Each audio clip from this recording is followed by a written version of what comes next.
Kia ora everyone. Lately I've been reading through Proverbs and it's highlighted to me how important and beneficial wisdom is to us. And I wanted to point out that wisdom and knowledge, of course, are not the same thing, related, but there's a wee joke that illustrates that that I heard recently. And it goes, knowledge is knowing that tomato is a fruit. Wisdom is knowing not to put the tomato in your fruit salad. And it's silly, but illustrates the point. And so Proverbs also talks a bit about how to get wisdom, what things to avoid. So I'm just going to read a few verses and talk about that.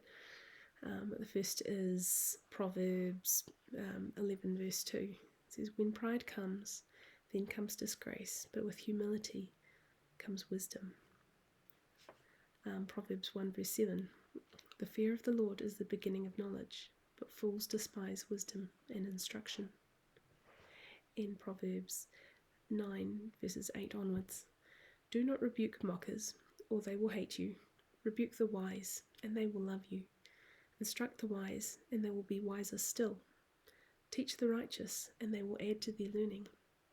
The fear of the Lord is the beginning of wisdom, and knowledge of the Holy One is understanding. For through wisdom your days will be many, and years will be added to your life. If you are wise, your wisdom will reward you, and if you are a mocker, you alone will suffer.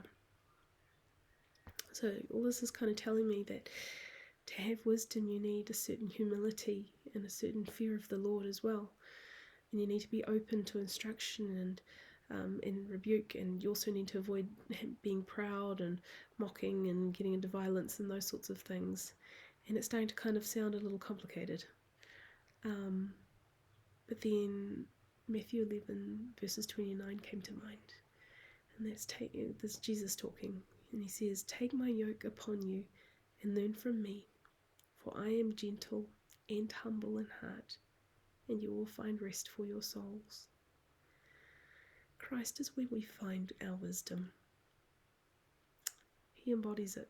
He embodies how to lead a life that takes knowledge into account, that takes that so much more, that knows that tomatoes do not belong in a fruit salad. I'll finish up with Colossians 2 verse 2 to 3.